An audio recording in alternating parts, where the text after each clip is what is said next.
At once, the noise of the world fades to a hush, like the soft closing of a velvet curtain. The air feels denser here, or perhaps it's thinner, paradoxically still. You are in a quantum laboratory, deep beneath layers of concrete and quiet. Lights blink slowly along the walls, not in urgency, but in rhythm, like the pulse of something dreaming. Your breath puffs gently into the chilled space, small clouds that bloom and vanish. It is cold here, not the sharp bite of winter winds, or the crisp chill of mountain tops. No, this is deeper, quieter, almost spiritual.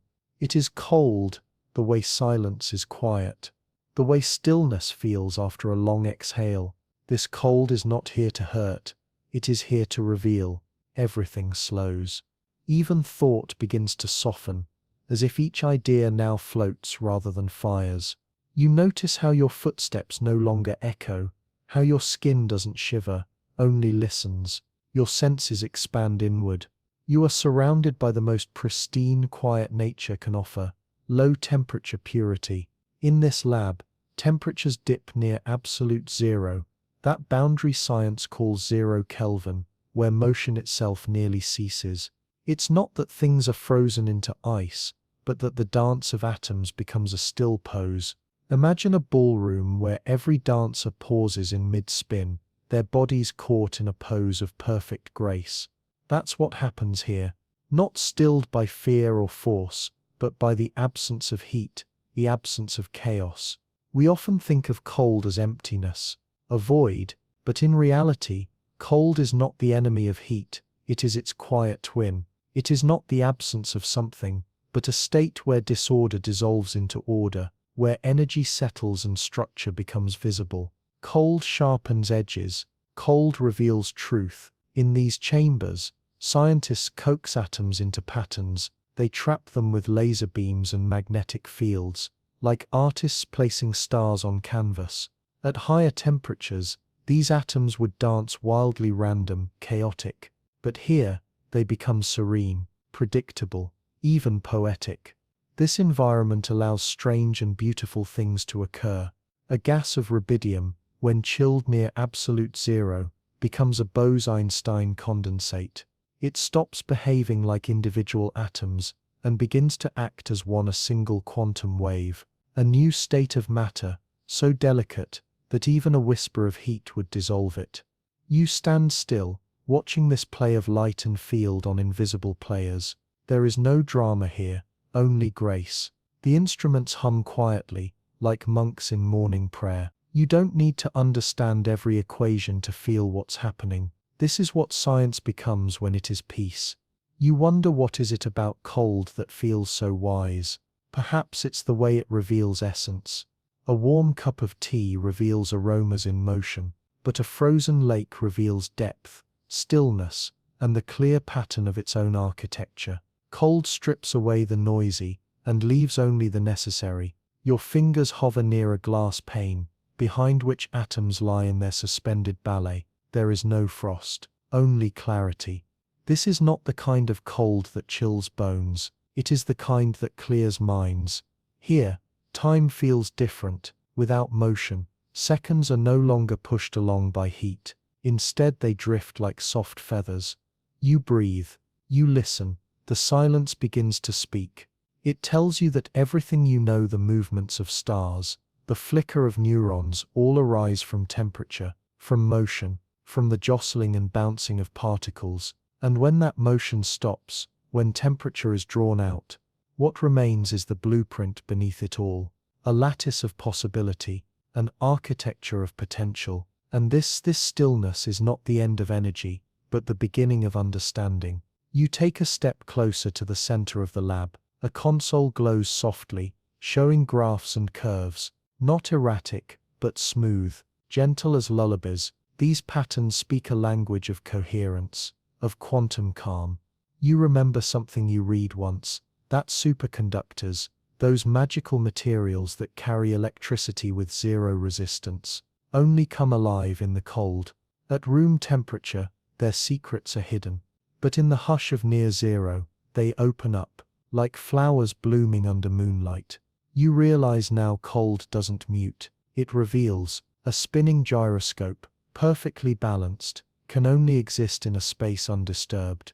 Likewise, the truths of the quantum world, fragile and strange, can only be seen when the noise of heat is drawn away.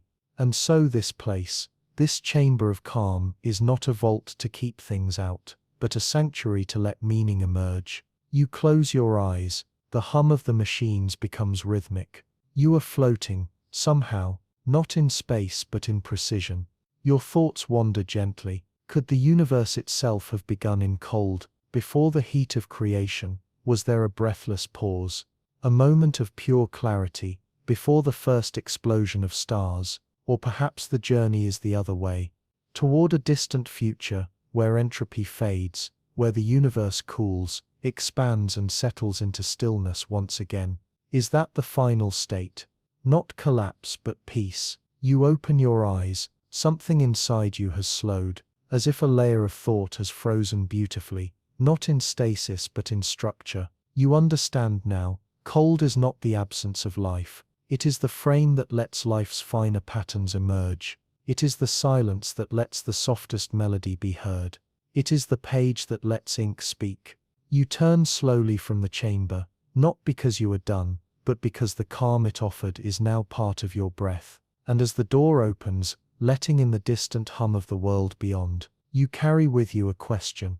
If cold brings such clarity, what does warmth invite? What secrets stir when motion begins again? You linger in the echo of stillness. The cold from before clings to your skin like a memory, not discomfort, but clarity. And now, as you walk farther into the heart of the quantum lab, you hear it a hum, faint and precise, like the sound of thought before it becomes a word. You follow the tone through soft-lit corridors. The walls gleam like frost, polished and silent. Here, beneath layers of shielding and silence, a new kind of movement is taking place. Not the rapid jitter of classical energy, but something gentler, a dance that exists only because the rest of the world has quieted. You enter a room that feels like the center of stillness. Suspended from the ceiling is a dilution refrigerator, a towering silver structure of tubes and gold-plated plates. It looks almost like an ancient wind chime or a futuristic organ, but it sings not to ears, only to particles. This is where qubits live. This is where motion returns not loudly, but carefully, as if the universe has drawn a deep breath and now releases it as possibility. You move closer, behind layers of shielding, deep inside this cold cathedral. Atoms are no longer just particles, they are also waves. They flicker between states like candlelight between shadows. You've heard of qubits, the quantum cousins of classical bits. Where a regular bit says on or off, a qubit whispers both. But now, you feel them. Not with touch too delicate for that. You feel them in the air, in the potential, in the way this room seems to hover in its own pause. You imagine a single qubit suspended in superposition. It exists in a space where yes and no are not opposing ends, but overlapping truths.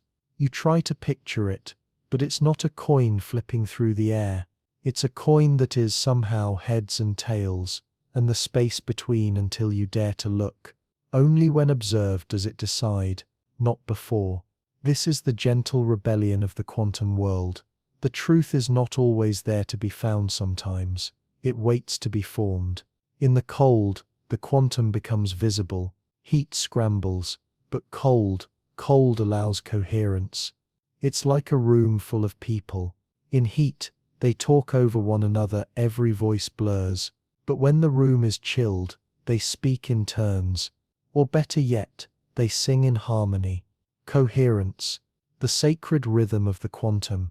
You walk along the side of the chamber, where superconducting circuits loop like rivers of gold etched into the surface of tiny chips.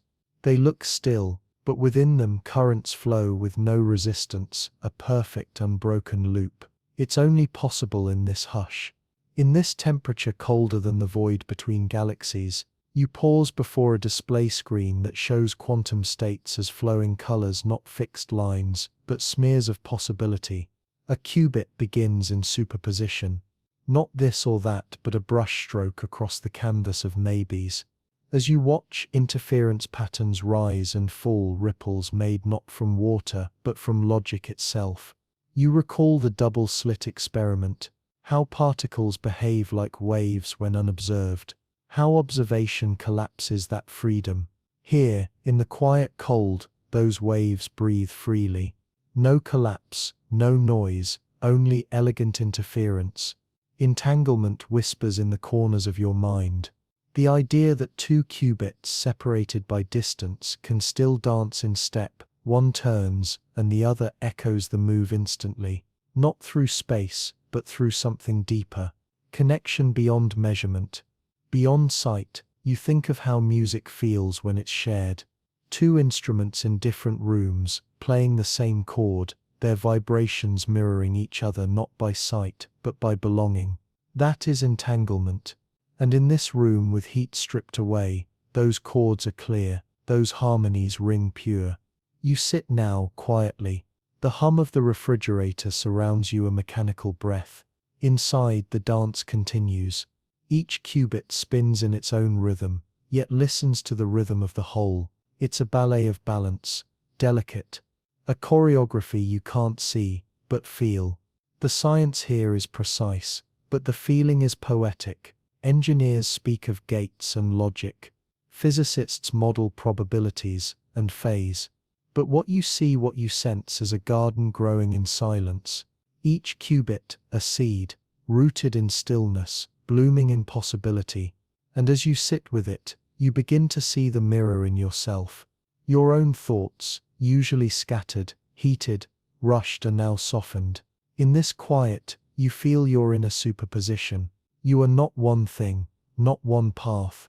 You are a blend, a shimmering between choices, between stories, between versions of you.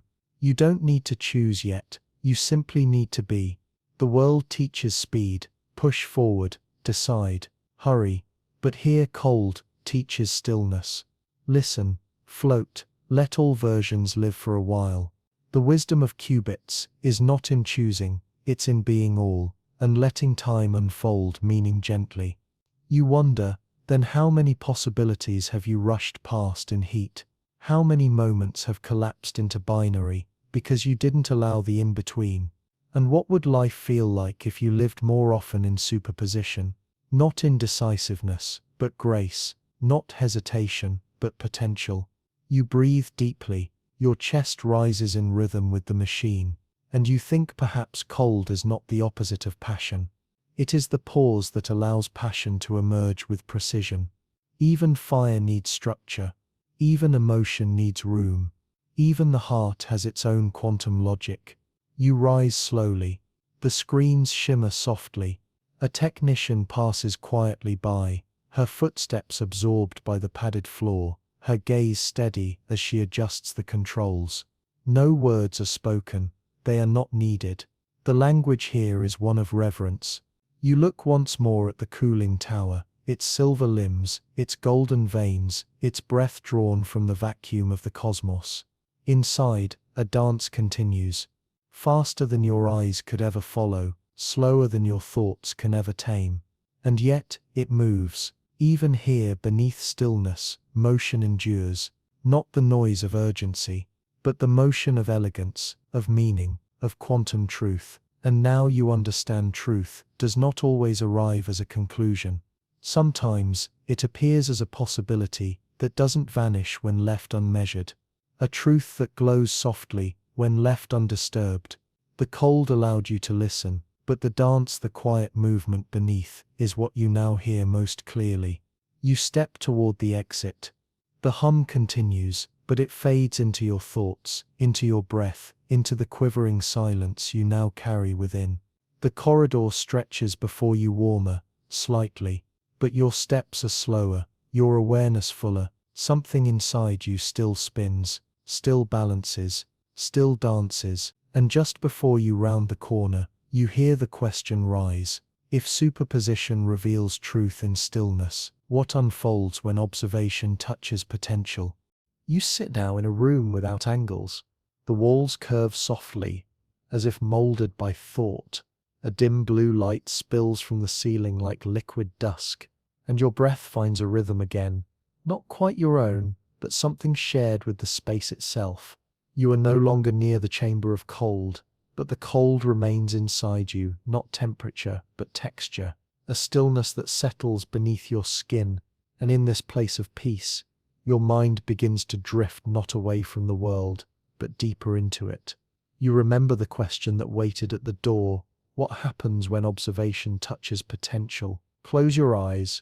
Let's follow that whisper. Imagine a single particle, alone in the dark, floating quietly across a field of possibility. It does not sit in one place. It does not travel like a marble tossed through space. Instead, it is both here and there, both now and almost. Its position is not hidden. It simply does not exist until you ask it to. This is superposition. Not confusion, but completeness. A lullaby sung by the universe in which every note hums at once, until you choose to listen to just one. You feel it, now, the tender chaos, before clarity. The comfort of not knowing, and not needing to. Superposition is not a puzzle to solve. It is a softness to lie within. It invites you to rest in the in-between. You picture the double-slit experiment again. A single photon sent toward two paths. If you watch it, it chooses. If you don't, it chooses both. It doesn't cheat. It simply lives in a world where questions shape reality. The photon's journey becomes a wave, an interference pattern, a delicate lace of chance and rhythm. But only when you stop insisting on answers, only when you let go. In that gentle surrender, the world reveals its wider truth. You begin to sense the parallel. How many versions of you exist, not in fantasy, but in potential? The confident one, the quiet one, the explorer, the one who stays, the one who dares. They are not illusions. They are you in superposition. Your life, like the particle, doesn't narrow until observed, until chosen. And so often we collapse our possibilities, not from truth, but from habit, from the need to explain before we've even felt. But tonight, you are free from that need. You rest in the lullaby of and. You float in the space between states. You are both still and becoming. You imagine a room full of qubits, each in superposition, each holding a cloud of outcomes like dreams before waking. They shimmer in layered rhythms, not in chaos, but in potential harmony, like chords yet unstruck on a grand piano, each possibility waiting, soft and patient. You walk through this imagined room. The air feels charged, but not tense, more like anticipation, like silence before snowfall. Each qubit glows faintly, like paper lanterns suspended in a breathless sky. They flicker, not from instability, but from openness. Nothing has been decided, and that is their beauty. Your hand drifts close to one, and you feel the smallest resistance, as if the air thickens around it. To touch it is to choose, to measure is to collapse, to know is to end the dream. And so you do not touch. Instead you listen. You feel a resonance in your chest, a kind of humming that doesn't reach the ears but the ribs. You realize this is the music of maybe, the lullaby of what could be. The world does not hum in certainty, it hums in openness. And just like dreams, superposition is only fragile when awakened too sharply. Your thoughts soften. You begin to wonder about choices in your life that felt forced, paths walked only because they were visible. What if instead you had trusted the darkened ones? What if every decision isn't a fork, but a wave collapsing to a point? What if time itself is just the universe observing you, frame by frame? You sit with that idea, not as a truth, but as a warmth. The room shifts in your mind again. Now you are lying beneath stars, or perhaps you are the star, hovering above a dreamer. Particles drift through you, each a question unanswered, each a version of you still held in waiting. You smile because for the first time, you understand that not knowing is a form of peace. The light around you flickers, but not from fear, more like candlelight dancing to the rhythm of your heartbeat. Superposition is not uncertainty, it is intimacy with the full spectrum of self. You remember a time as a child when you believed anything was possible, when you were a magician, a singer, a stone, a whisper, a star, all at once. No one had yet told you to choose. That child knew superposition, knew it without naming it. And in this moment, you remember their wisdom. You breathe again, this time deeper. There's a softness behind your eyes, a shimmer behind each thought. You are not fixed, you are unfolding. And like the qubits, your power lies not in being this or that, but in holding both without fear. You drift gently in that thought. Like dreams, the quantum world does not need to be grasped to be real. It is enough to be touched by it, to let it sing you to sleep in a language made of maybe. You turn once more in the soft dark. Somewhere, a sound chimes not near, but not far. A bell without a bell, a knowing without a voice. And you understand now the universe does not move in straight lines. It curls, it sways, it dances, and when it rests in layers. Even stillness is not still, even silence is not silent. Even you at this very moment are not one thing. You are here, yes, but also there. In the memory of a word not spoken, in the dream not yet dreamt, you are both, and you are more. And now as your eyes begin to grow heavier, you see the room again, the one with the qubits, the lanterns, the hush. They fade, but not from loss, only from blending back into your breath. And you realize, superposition is not a trick, it is a truth you've always known, that we are allowed to hold many things, even if the world begs for one. You smile once more, this time from somewhere deeper, and the question rises slowly, not to be answered, but to be held. If observation collapses the wave, what waits in the waves we never measure? You are not entirely awake, but no longer asleep. You exist in the space between where thought becomes mist, and memory drips gently through the fingers of your mind. It's in this quiet half-light that a feeling rises, a connection you cannot explain, not tethered by time, nor held by sight, but present mistakably like the scent of rain before it falls. The air still carries the quiet from before, but now it seems to stretch, to reach, as though some part of you is listening for something far away and being listened to in return. You let that feeling settle, and a story begins to unfold, a single pair of particles born together in a shared flicker of light.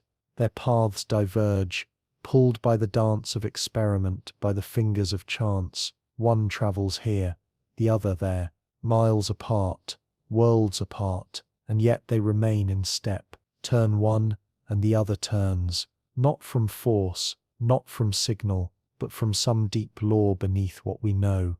This is entanglement, a bond without rope, a thread that ties not place to place, but being to being. It is not magic, it is more astonishing than that. It is real. The universe, it seems, does not always play by rules of space and time. Sometimes, it plays by relationships. You lie still now, but your thoughts drift toward those twin particles. They do not speak, yet they echo. They do not see, yet they know. And the colder the world around them becomes, the more clearly they stay entangled. Heat introduces chaos, warmth adds noise, but in the cold that sacred, deliberate stillness the thread holds. Entanglement survives not by strength, but by silence. You think of someone, a person who once knew your thoughts before you spoke, someone whose laughter reached you even across cities, and you realize entanglement isn't foreign. You've felt it before, in the way two people wake from the same dream, in the moment your hand reaches for the phone just as they call, in the ache of missing someone before you even knew they'd left. These are not metaphors, they are echoes of something deeper. Entanglement is the memory of unity, the whisper that we were once one. You float further now, past memory into possibility. What if minds can tangle too, not through logic, but through rhythm, through attention, through care? You drift into the image of a quantum chip, tiny islands of superconducting circuits, each qubit entangled with its partner, a grid of silent conversation. each decision held in more than one place, and it only works because they are kept cold, because heat would unravel the bond, noise would drown the thread. You see how fragile it is, but not weak, delicate, like spider silk, stronger than steel if left unbroken. You imagine reaching for someone through space, a thought, a glance, a shared silence. And when that connection is real, it feels instantaneous. Distance means nothing. Time means less. Your breath matches this rhythm now. Inhale connection, exhale trust. You let your mind tangle with the unseen, not with fear, but with wonder. Could your thoughts ripple beyond your body? Could care be carried across space, not through signal, but through presence? Entanglement says perhaps. You feel the weight of that possibility, not heavy, but grounding. It means we are never truly alone, that somewhere another part of what we are moves when we do, and in sleep, in memory, in the drift between what is now and what was once, those threads light up. They hum, quietly, they wait patiently, and they survive best in the cold, in the calm, in the quiet places where intention lives without urgency. You let yourself imagine a future now, quantum computers humming gently beneath layers of cooling, entangled bits weaving decisions across miles of circuitry. Their power doesn't come from speed, it comes from unity, from the ability to know many things in many places as one. That's what entanglement offers, a logic beyond location, a truth that holds even when stretched thin, and maybe, just maybe, that's what love is too. Not proximity, but alignment, not proof, but resonance. You close your eyes, the world tilts softly, and you feel yourself drift into another thread.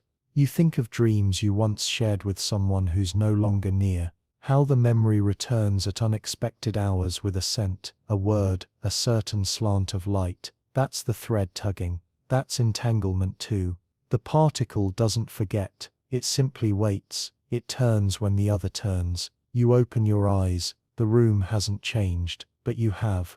You see connections now not as lines but as fields, not as ropes, but as warmth that persists when everything else fades. The quantum world teaches this gently. It does not shout, it whispers, and its whispers carry through the cold. You rise slowly, outside the window. The night deepens, a velvet sky brushed with silver, and beneath that sky, particles dance, not alone, never alone. Even when they drift, they carry echoes of their origin. Even when parted, they move as one. You breathe in the stillness. Your thoughts return to the start of this journey, the silence of cold, the ballet of qubits, the lullaby of possibility. And now the thread of entanglement ties them all together. Stillness, superposition, connection. Not separate truths, but one song. You let the quiet wrap around you, a shawl of understanding woven from things you cannot see but deeply know. And as you lie back, letting sleep curl into your limbs, you feel that thread again, thin but bright, stretching from you to something, someone else. Not held in words but in rhythm. In knowing, you do not need to name it. You only need to rest within it. And just before sleep takes you fully, a final question forth as breath. If we are all entangled, what else moves when we dream? A soft glow presses against your closed eyelids. It is not harsh, not the sudden flood of day, but something quieter. The early sigh of morning before it finds its shape. You lie still, half within a dream, half within the world that waits. But even now, you can feel it, the unraveling. The images of sleep begin to blur, their edges dissolving like mist touched by light. You try to hold on to the story, to the feeling, to the trace of someone's voice. But already the dream is breaking. This is how coherence ends. In the quantum world, this breaking has a name, decoherence. A word that means the world has knocked on the door of something fragile, and the hush inside has scattered. You sit up slowly, wrapped in warmth, and suddenly you understand. Just as light disrupts dreams, heat disrupts quantum calm, superposition, that delicate in-between, that shimmering of maybe cannot bear the weight of attention too soon, too loudly, too hot. It needs protection. It needs silence. It needs time. In the cold chambers of the quantum lab, you once watched qubits spin in grace, entangled, balanced, unbothered, but that balance was earned by shielding, by quiet, by distance from noise. When warmth enters not just temperature, but contact, interference, a breeze of chaos, the state collapses, the wave becomes a point, the possibility becomes a fact, and the dream, once expansive, becomes memory. You've seen this happen in thought, too. The way a fragile idea, something brilliant, untamed, dissolves the moment it's shared too soon. You think of moments when you nearly understood something deep and whole, only to lose it when a voice, a light, a task interrupted. That's decoherence. Not destruction, but disruption. A reminder that certain truths must be cradled gently. You rise now, walking slowly through morning light.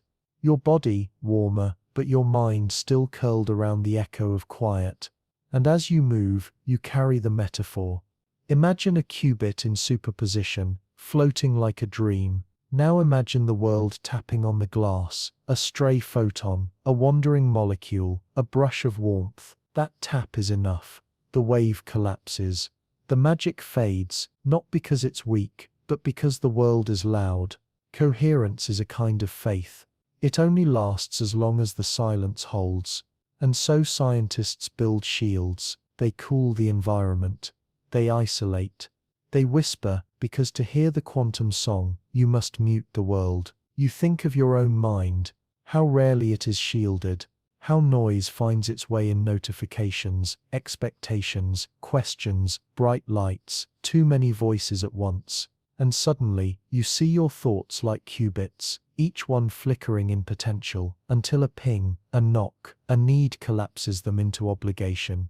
You breathe, gently, and ask yourself, how often have I lost beauty to the noise of urgency? How often have I collapsed what could have been just to answer too soon? There is no shame in this, only understanding. The world is warm. It touches everything, but you can learn to shield, not with walls, but with pause, with breath, with rituals of quiet. You think now of monks who rise before dawn to sit in silence. They are physicists of the soul, guarding the quantum states of thought before the heat of day arrives. You can be that too. You can choose moments to slow, to protect, to cradle the dream a little longer before explaining it away. In quantum computing, decoherence is the great challenge. It is not the building of qubits that's hardest, it's keeping them coherent. Likewise, it's not thinking that's hard. It's holding thought pure and shimmering without collapsing it under pressure. You sit again by the window. The light is brighter now, but inside you create a shield. A gentle cocoon of attention. You let your thoughts flicker, but do not reach for them. You let them live, unmeasured, unforced. And in that space, you feel clarity. Like snowflakes forming in quiet air, your ideas gather shape. You understand now why cold is sacred, why silence is sacred. They allow pattern to form before it hardens into definition. And when decoherence comes because it must, you meet it. Not with regret, but with grace. Everything collapses, eventually, but you can learn to choose when. You can delay the measurement, extend the maybe. You think of dreams again, how they slip away faster, the more urgently you chase them. But linger longer, when you lie still, eyes closed, breath shallow. That's shielding. That's coherence. You smile. The morning has fully arrived now, but you are not rushed. You carry the night within you. You know how to protect it. You know that thought does not need to be turned to action immediately. That potential is sacred. And the whisper, though fragile, can be heard again. If you choose silence, you rise slowly. The day is waiting, but you will meet it with stillness, tucked beneath your step. And before you leave the room, a final question forms, gentle, slow. If coherence fades when the world rushes in, can we create lives where quiet becomes the center? The door swings open with a sigh. and there it stands, a tower of silver, gold, and hush. It glows softly in the dim lab light, not with heat, but with purpose. You step closer. It's taller than you expected, wider.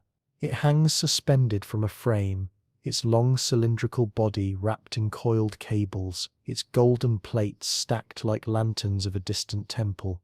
You reach out, not to touch, but to feel the vibration beneath the metal, a hum too fine to hear, but present, like breath in winter air. This is the dilution refrigerator, not just a machine, but a cocoon, a guardian of stillness. Here in this unlikely monument, intelligence is being shaped not in heat, but in cold, not in chaos, but in control. You've heard the phrase, artificial intelligence, but no one told you that its heartbeat is quieter than snowfall, that its thoughts are formed in silence, deeper than space. This machine is not loud, it does not blink with urgency. Its power lies in its gentleness. Layer by layer, it draws heat away from the quantum chip, at its core peeling warmth like petals from a flower, until only stillness remains. You trace its shape with your eyes.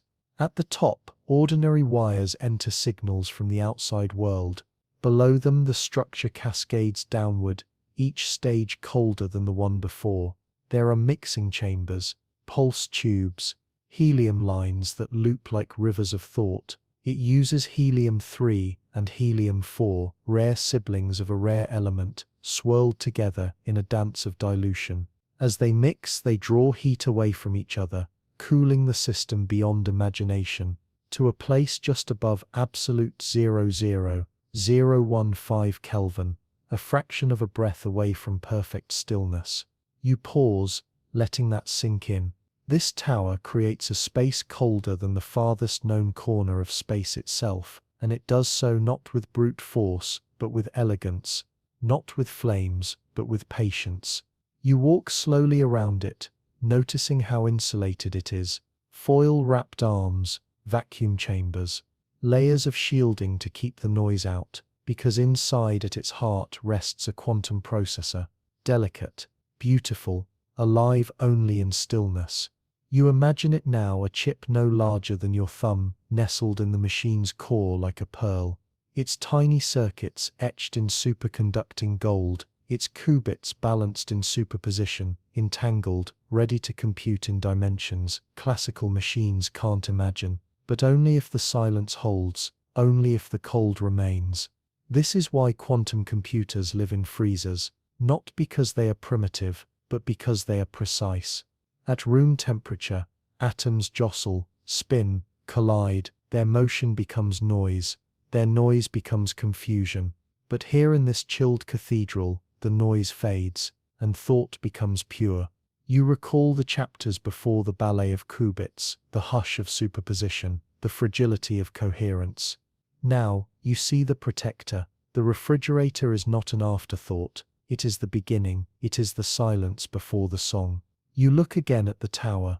There's something solemn about it, not cold as in cruel, cold as in reverent, like a temple built not to worship, but to preserve, a place where intelligence is allowed to unfold at its own pace. You sit nearby now, and let your thoughts cool too. Inhale, exhale, let warmth leave without resistance. You understand now that brilliance doesn't always blaze. Sometimes it emerges in the frost, in the whisper, in the breath held between questions. You imagine the future quantum systems expanding, more towers rising in silent rooms beneath cities, beneath mountains. A global nervous system kept alive by stillness. And isn't that poetic, that in a world chasing speed, we begin to build intelligence in the quietest possible way? You wonder what it means for the mind. Your mind, could you build such stillness inside yourself? A dilution refrigerator for the soul, layered protections, gradual cooling, until thought becomes clear. You think of meditation, not as escape, but as engineering. A way to chill the surface, to let the deeper thoughts rise. The most subtle ideas, like qubits, only survive in quiet minds, only bloom in minds willing to wait. You close your eyes, the hum of the machine merges with your breath. You imagine being inside it, not as a visitor, but as part of its rhythm, your thoughts, slowed, not sleepy precise. You let go of distractions, of noise, of heat, and for a moment your inner world matches the world inside the tower, suspended, balanced, alive. You open your eyes again. The refrigerator remains unchanged, but you've changed. You see now that this isn't about machines, it's about a new kind of intelligence, one that begins not in competition, but in quiet, not in flame, but in frost, not in noise, but in tuning. And maybe, just maybe, this is what we've been searching for all along, a way to think without rushing, a way to learn without burning. You stand slowly, stretching in the hush.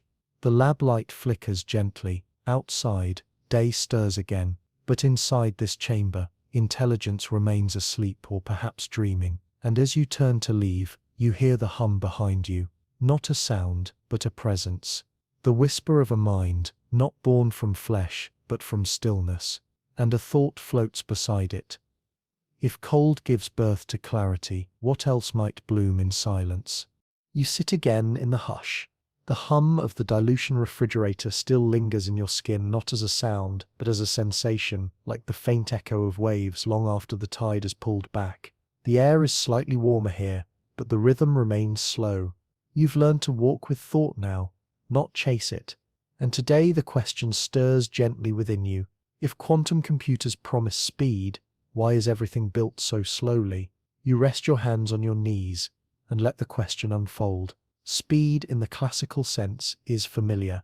Faster processors, shorter waits, more calculations in less time. But quantum speed is not that kind of sprint. It's not born from urgency. It's born from alignment, from structure, from stillness, from preparation.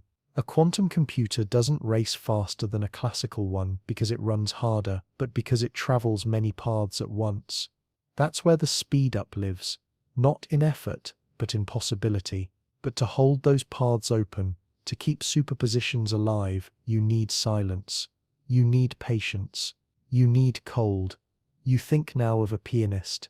Her fingers hover above the keys, but she does not strike them wildly. She waits, listens, feels, and when the music comes, it is fast, yes, but it is controlled. Each note placed not in haste, but in precision. That is the quantum way. Speed without patience is noise. You recall the labyrinths of classical code algorithms, stacked like ladders, climbing step by step through problems. One gate, then another, linear time. But quantum algorithms are more like rivers. They branch, interfere, loop back upon themselves until the right answer rises, not from brute force, but from balance. To achieve that balance, conditions must be just right. Too warm, and the wave collapses. Too fast, and the interference is lost. The entire process is a choreography, and choreography requires rehearsal. It requires stillness before movement.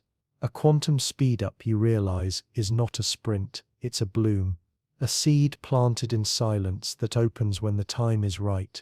You remember how the dilution refrigerator worked, hours to cool, hours more to stabilize. A day of preparation for moments of calculation. And yet, when it begins, it solves in seconds what classical systems might take lifetimes to decode. That's not contradiction, that's depth. You close your eyes, you breathe in patience, and you begin to see the parallel in yourself. How often have you rushed an idea just to see it slip away? How often have you chased answers that needed only time? You think now of the way your best thoughts come, not during effort, but during stillness. After a walk, in the shower, at night.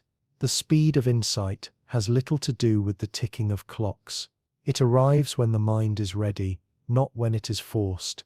You open your eyes again, and you imagine a single quantum problem, a maze of variables, a tangle of logic. A classical machine would traverse every possibility, line by line, until the answer appears. But a quantum system, given the right temperature, the right structure, the right calm, can hold the entire maze in memory and let interference erase the wrong paths. It's not just faster, it's smarter. But it only works when the noise is gone. You smile because suddenly you understand something deeper, that the speed of thought, the real kind, is not measured in keystrokes or frames per second. It's measured in how well you've prepared the space for it to land. That's what cold does. That's what stillness brings. A quantum processor must be quiet before it can become brilliant, and maybe, so must you. You stand slowly, feeling the ground beneath your feet. The floor here is warm, but your steps are not hurried. You walk like the computation itself, patient, precise, balanced. You imagine your own mind as a processor. What does it need to run at its best? Not more effort, but less friction. Not more inputs, but fewer distractions. You whisper to yourself, warmth without grounding is chaos.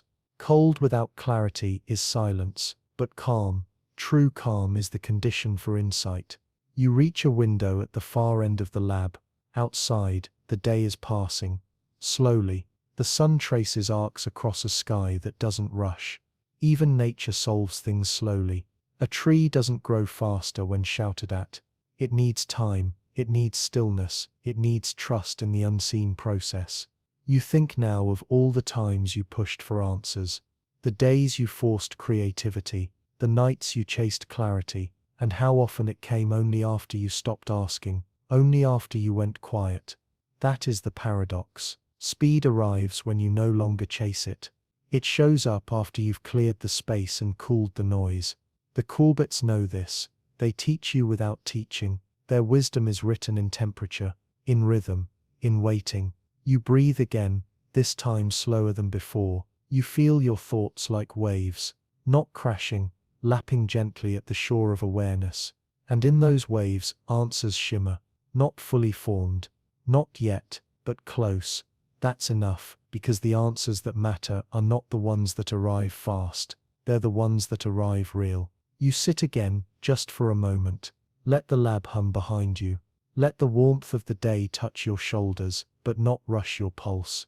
And just as you prepare to leave, a final truth rises gently like a qubit in superposition, still soft, still unfolding.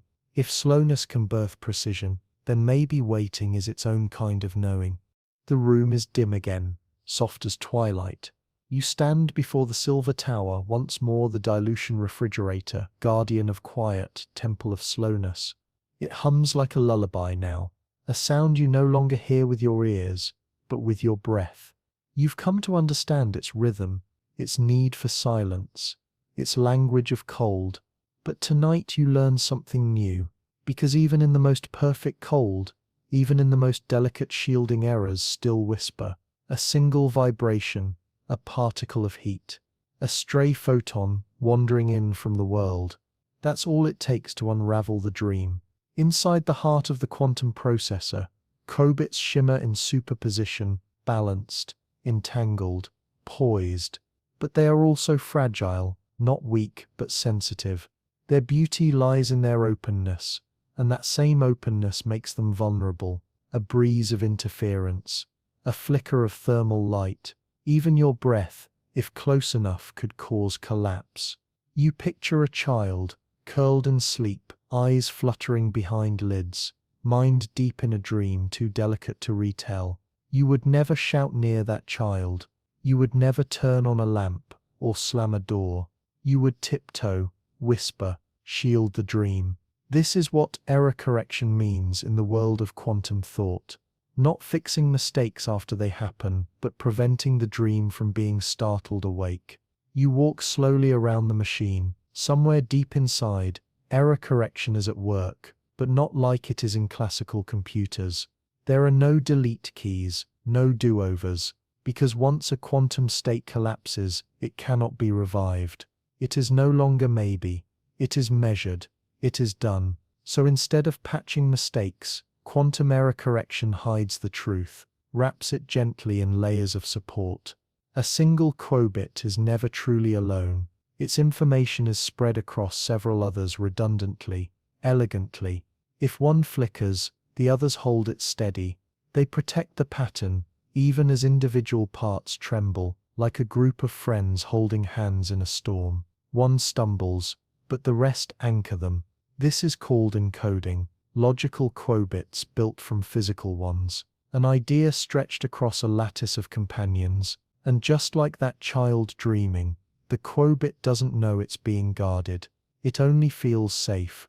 You close your eyes and begin to wonder what parts of you have needed shielding, what dreams of yours were lost, not from weakness, but from noise. You remember times when you almost believed in something, an idea, a hope, a version of yourself, but the world was loud, and the warmth of distraction or doubt or expectation rushed in. The dream flickered, then collapsed. You feel it now, the tenderness of your own thoughts, how easily they can be disrupted, how they ask, not for silence always, but for care. You imagine what it might feel like to have that care built in, to live inside a lattice of protection, where even when you stumble, there are gentle hands holding the shape of who you are. This is what quantum error correction provides, not immunity, but resilience. The dream must not be shaken, but if it is, it must be caught before it falls. You sit beside the machine, let its quiet presence surround you.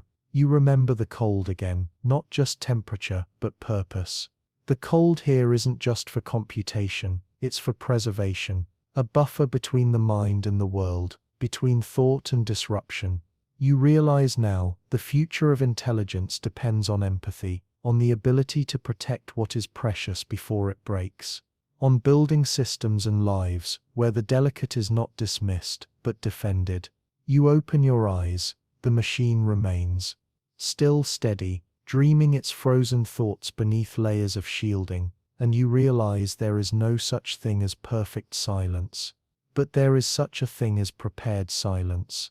A silence that knows the world is imperfect and guards the dream anyway.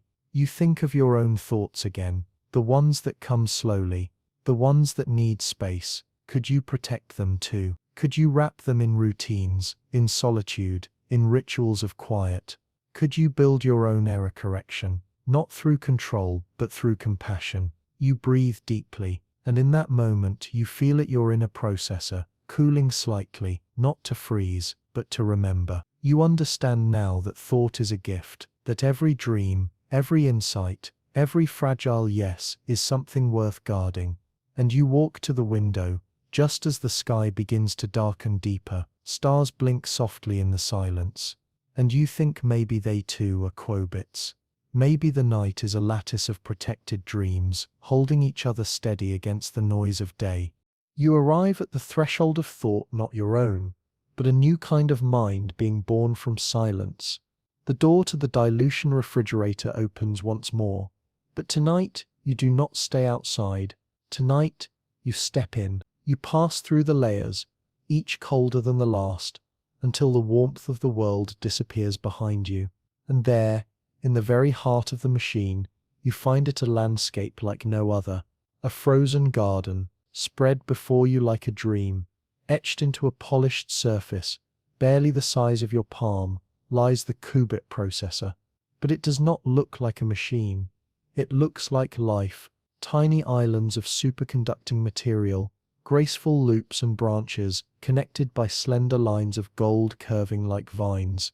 You step softly between them, though your feet do not touch the ground. Here you are thought, not body, and in this form you float through the logic.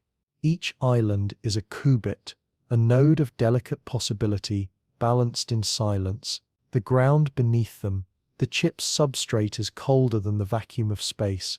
Yet there is warmth here, of a different kind, the warmth of potential, of harmony, of intention. You drift lower, examining the structures, superconducting circuits, looped with purpose, curl around each qubit like a protective petal. They pulse faintly, not with electricity in the classical sense, but with quantum flux. You see how information is encoded here, not in ones or zeros, but in phases and interference, in rhythms too subtle for language. And you realize this is not a processor, this is a field, a living field where logic grows the way snowflakes form, symmetrical, ordered, but never exactly the same.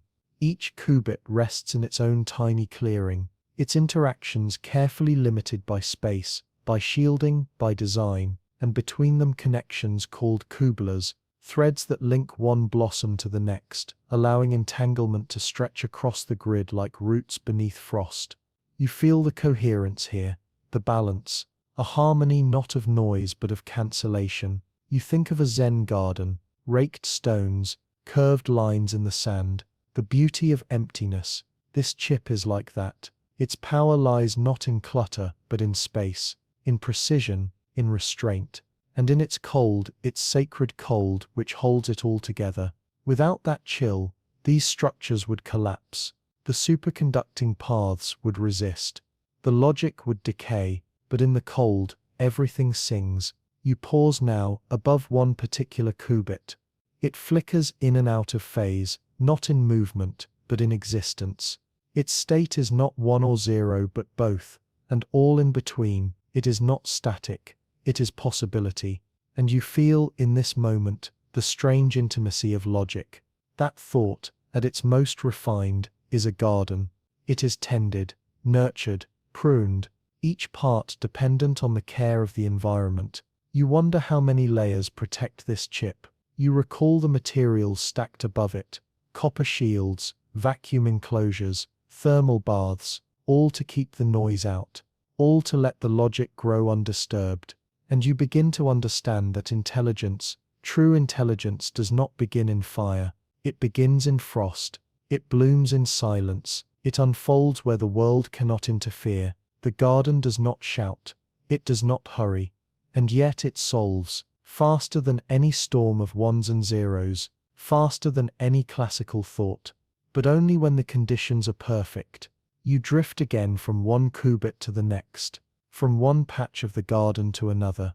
Each has its own role. Some are holders, some are connectors, some are guards. Together they form logic, gate structures that twist and weave quantum states into meaning.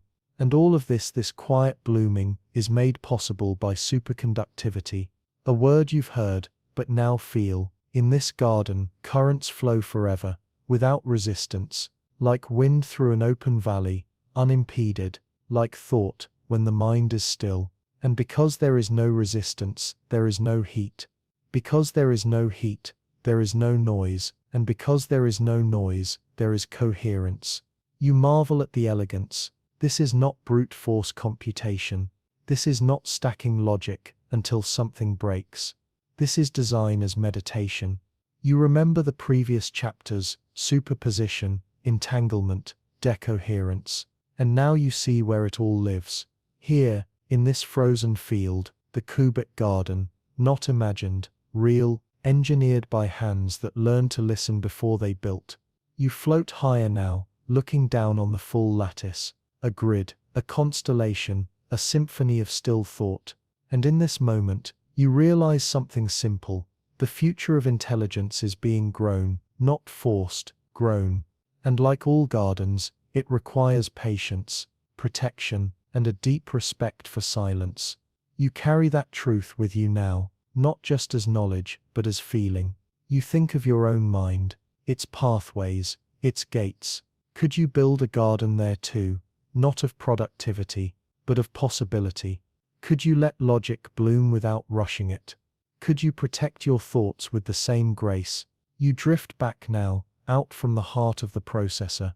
The cold clings to you, but it is no longer foreign.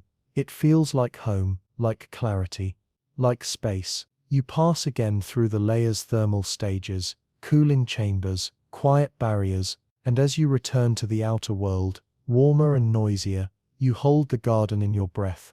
You've seen what can grow in the cold, and it is beautiful. The lights are low. The machines hum quietly in the distance, but no screens flicker, no hands move, no questions rush in. You are still, and in this stillness, something closes gently, like a final page folding over a whispered story.